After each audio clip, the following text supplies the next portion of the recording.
చీర కట్టుకోగాని మీరెంత అందంగా ఉన్నారు.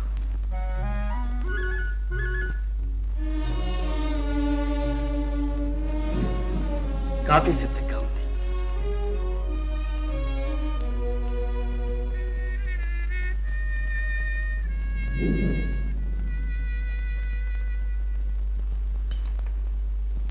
నేను కలుపుతాను.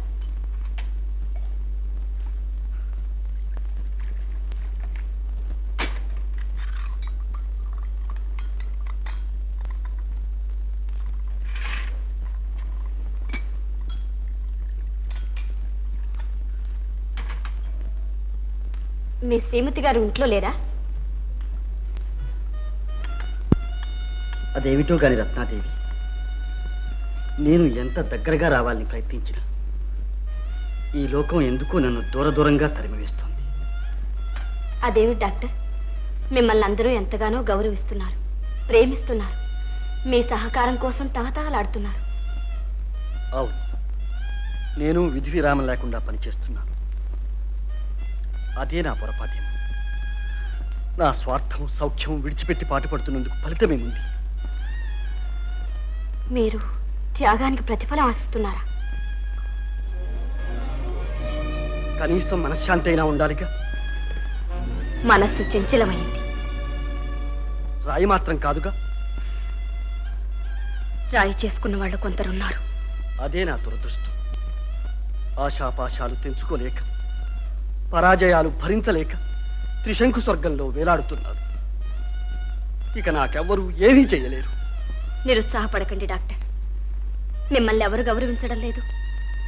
ఈ లోకమే మీకు రుణపడింది. నా వరకు నేను, మా రాజు మీకెంతో రుణపడ్డాం. కానీ ఏం చేయగలిగాం? అందరూ ఇలాగే పెదవి తీపిగా మాట్లాడతారు. సమయం వచ్చినప్పుడు ముఖాన తలుపులే మూసివేస్తారు.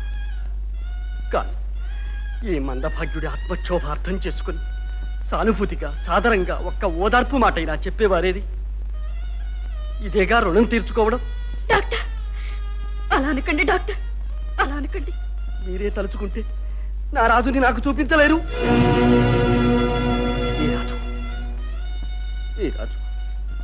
ఈ రాజుని లోకమంతా చూడవచ్చు, కానీ నేను మాత్రం చూడకూడదు. ఏ తల్లి ప్రేమతో మీరు రాజుని చూస్తున్నారు, అలాగే ఒక తండ్రి భ్రమతో నేను రాజుని చూడడం తప్ప. తల్లి ప్రేమ మీకు తెలుసు, కానీ ఒక తండ్రి హృదయావేదన మీకు అర్థం కాదు, మీరు గ్రహించలేరు. డాక్టర్, డాక్టర్, దయచేసి ఆ మాట అనకండి. లోకం వింటే ఏమనుకుంటుంది? నేను విధవను, అస్వతంత్రురాలు. రాజు మీ కొడుకు కాదు, కానీ వాడికి కూడా మీరంటే ఎందుకో ఇంత అనుబంధం. నాకేమీ అర్థం కాదు. డాక్టర్, మీ మాటలతో నన్ను మరీ వేధించకండి డాక్టర్, వేధించకండి. నా మాటలు మిమ్మల్ని వేధిస్తున్నాయా రత్నాదేవి? మీరు కూడా సత్యం నుంచి పారిపోవడానికి ప్రయత్నిస్తున్నారు. రాజు తల్లి యువతి, రూపవతి, పైగా విధవ.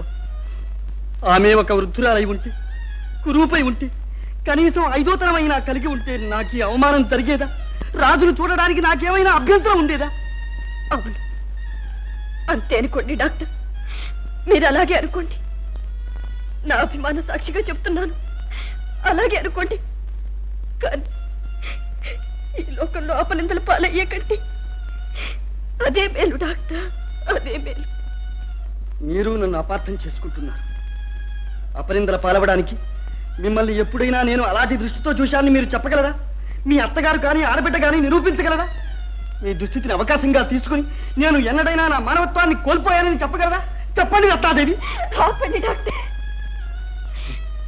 మీరెందుకు మర్చిపోతున్నారు? నేను మీలాంటి మందభాగ్యురాలు.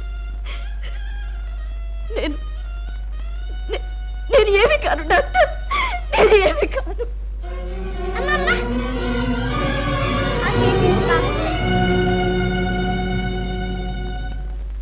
రాజు, నన్ను ఇంటికి తీసుకెళ్ళినా. అమ్మ కొంట్లో బాగలేదు, ఇంటి పని అంతా నేనే చూడాలి, అందుకే కొంచెం లేట్ అయింది. ఇందండి. సరే, ఏమిటండి? కాషాయం కాషాయం. కాఫీ. ఓ సరే, ఇదిగో ఇంట్లో ఎవరైనా ఏమైనా అన్నావా? అనండి. సరే పో.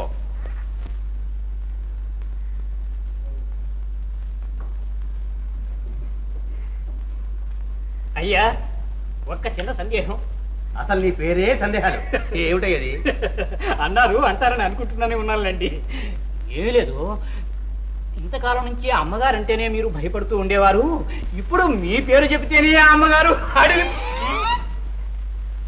కాస్త నెమ్మదిగా మాట్లాడమయ్యా, నీ ధ్వనికి టేబులే కదిలిపోతుంది. చెప్తాం. ఏమీ లేదు, మాయావిడి కూడా కాస్త ఇంచుమించు అండి.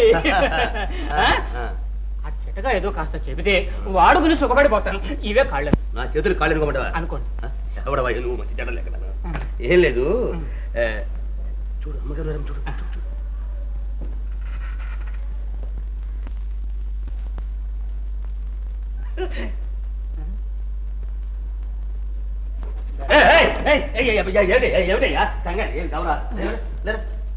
ఏం లేదు, దండకారణ్య దంతాల స్వామి అన్నారు. లేకపోతే నీ పసుపు కుంకానికే ఎసరు అన్నారు. నెమ్మది ఎగిరిపోగలవే. ఆ దెబ్బతో సీసాలో బిగించిన కొరుము దెయ్యుల ఈ పెంకి పిల్ల మహాపతురత అయిపోయింది.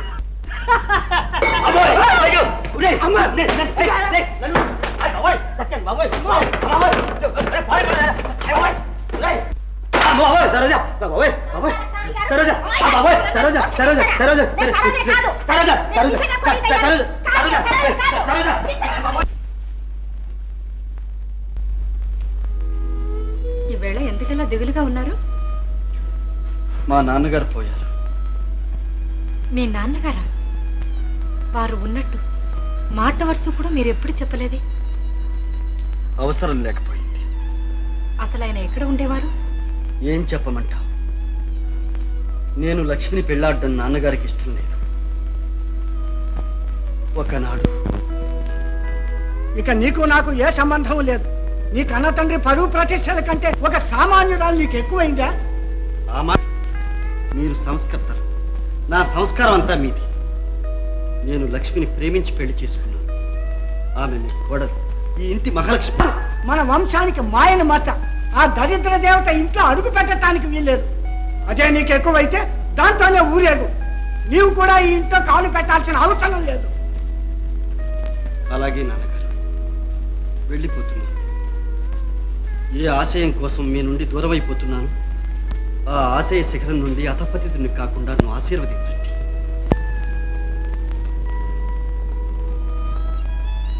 అదే కడసారి, ఆఖరిసారిగా. మీకు ఈ వార్త ఎలా తెలిసింది? ఇదిగో. నెల రోజుల ప్రయత్న ఫలితంగా ఈనాటికి మీ చిరునామా దొరికింది. పోయే ముందు మీ నాన్నగారు ఒక వీలునామా రిజిస్టర్ చేసి వెళ్ళారు. దాని సారాంశమే ఇక్కడ ఉదహరిస్తున్నాను. వీలునామా ప్రకారం వారి ఆస్తి మీద మీకు ఎలాంటి హక్కు లేదు. ఆ యావదాస్తికి మీ కుమారుడే వారసుడు. అతను మేజర్ అయ్యే వరకు అతని పోషణార్థం మీకు నెలకు 10,000 రూపాయలు లభిస్తుంది. నెలకు 10,000? డార్లింగ్, ఏంటమ్మాయి 10,000? అబ్బాయికి ఏమన్నా లాటరీలో వచ్చిందా? చూడు. ఏది? వెర్రిగుడ్డు.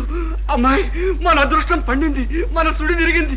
పిల్లవాడి పోషణకు నెలకు 10,000 అంటే సంవత్సరానికి 1,20,000. అమ్మాయి, ఇంకా వాళ్ళ ఆస్తి ఎంత ఉంటుందంటావు? ఓ గాడ్, వెంకటేశ, నా ఆశలన్నీ నెరవేర్చావు. మా అమ్మాయిని లక్షాధికారం చేయదలుచుకున్నాను, కానీ కోటీశ్వరులను చేసేసావు. అమ్మాయి, 2 గుర్రాలు కొంటాం. ఒక గుర్రానికి నీ పేరు, ఒక గుర్రానికి నా పేరు. ఏమిటి అడావిడి? కదమ్మా, బిడ్డాడు నేనున్నానుగా. ఆ ఏర్పాట్లన్నీ చూసుకోవడానికి నేనున్నానుగా. నుండు అమ్మాయి, నువ్వేం దిగులు పడద్దు. No worries. రండి దయచేయండి. గుడ్ మార్నింగ్ వకీల్ సార్. Good morning. ఏమండి దొడ్డిదారు వచ్చారే? దొడ్డిదారిని వస్తేనే పనులు సులభంగా అవుతాయని నా నమ్మకం, నా అనుభవం కూడాను. లేవండి సార్, 10,000 సార్. ఏమిటయ్యా 10,000? ఏం లేదు సార్, ఒక విల్లు ఉంది, అది చెల్లదు అని నిరూపించగలిగే ఒక చిన్న సలహా ఇస్తే 10,000 సార్. 10,000. 10,000. 10,000 కాదు, 10 లక్షలు తిన నీలాంటి వాడికి నా జన్మలో సలహా ఇవ్వను. ఇదివరకు ఇచ్చిన సలహాకే నేను ప్రతిరోజు విచారిస్తుంటే ఇంకో సలహా ఇవ్వడానికి నాకేం పిచ్చా? Correct sir. కోపం వచ్చినప్పుడు తమ బుర్ర మహా గొప్పగా పనిచేస్తుందండి. శంఖంలో పోస్తేనే గాని తీర్థం కాదు అని చెప్పేసి ఈ సలహా నేను అప్పుడే చెప్పాను. వ్రాసిన వాడికి పిచ్చి అని నిరూపిస్తే విల్లు తెలదు అని. సార్, కిట్టుకు తెలిసిపోయింది సార్. నేనేం మరవలేను. నమస్కారం, వస్తాను. అబద్ధాలు గారు, నా మాట నా పేరే అబద్ధాలా సార్ పవర్ నన్న నిన్నే నేను డిస్మిస్ చేస్తున్నాను